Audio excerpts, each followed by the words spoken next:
जय माता दी। आज के मनुष्य का जीवन कुरुक्षेत्र का मैदान बन चुका है।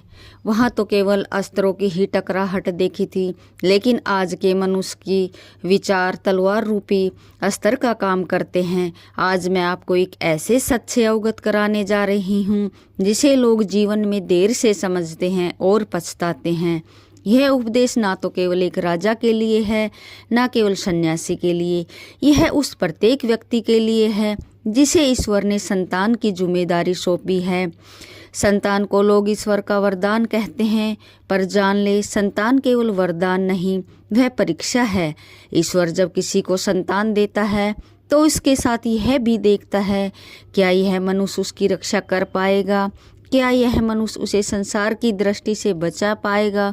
जो केवल जन्म देकर स्वयं को कर्तव्य से मुक्त समझ लेता है, वह धर्म को अधूरा समझता है। धर्म केवल उत्पत्ति नहीं, धर्म संरक्षण है। संसार वैसा नहीं है जैसा दिखता है। यहाँ लोग सामने से ताली बजाते हैं पर पीछे से मौन श्राप देते हैं। यहाँ लोग मुस्कुराते हैं पर भीतर तुलना करते हैं। जब तेरी संतान छोटी होगी तब लोग उसे गोद में उठाएंगे, उसकी मासूमियत की प्रशंसा करेंगे, पर जैसे जैसे उसमें प्रतिभा प्रकट होगी वैसे वैसे वही आंखें बदल जाएंगी। यही मनुष्य की प्रकृति है। इसलिए मैं कहती हूँ, अपनी संतान को हर आंख के सामने मत रख, हर व्यक्ति को उसकी योजनाएं मत बता, हर संबंध को उस तक पहुँचने का अधिकार मत दे, क्योंकि जो लोग बाहर से अपने कहलाते हैं वे भीतर से अपनी असफलताओं का बोझ ढो रहे होते हैं, और जब वे तेरी संतान को आगे बढ़ता देखते हैं तो उनका बोझ ईर्ष्या में बदल जाता है। ईर्ष्या सबसे शांत शत्रु है। वह तलवार नहीं उठाती, वह शोर नहीं मचाती, वह सलाह बनकर आती है, वह चिंता बनकर आती है, वह अनुभव बनकर आती है।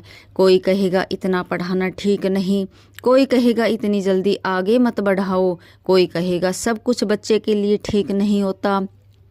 पर आप जान लो, इन वाक्यों के पीछे कई बार मंगल नहीं, भय और तुलना छुपी होती है।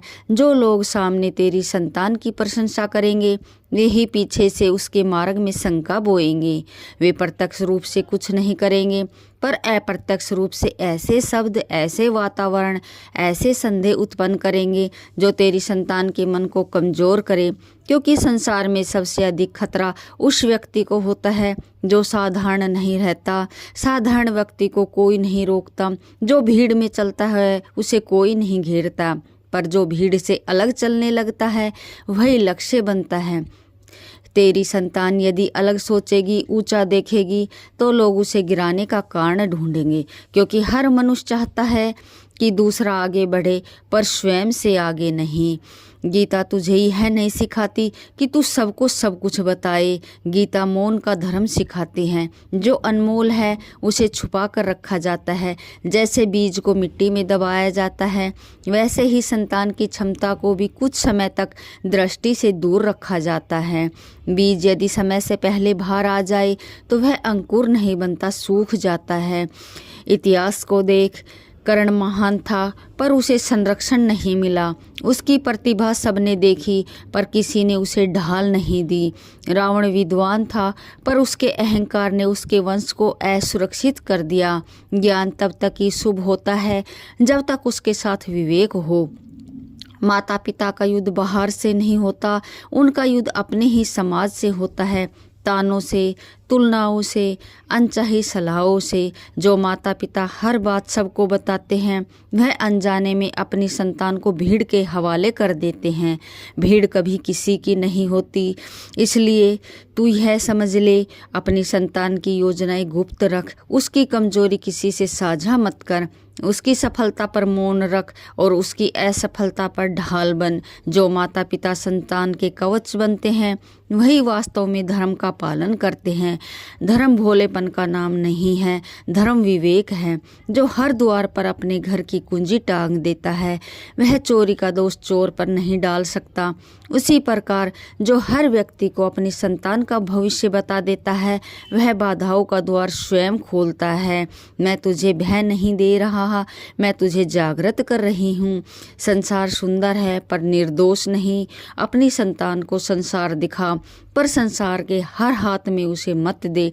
जब वह स्वयं अपने पाँव पर खड़ी हो जाए, जब उसका मन दृढ़ हो जाए, तब उसे आकाश दे देना। पर जब तक वह पौधा है उसे बाढ़ चाहिए। यही माता पिता का धर्म है, यही गीता का मौन उपदेश है। जो अपने धन को छुपाता है वह बुद्धिमान कहलाता है। जो अपनी संतान को छुपाकर संरक्षित करता है वह धर्मात्मा कहलाता है।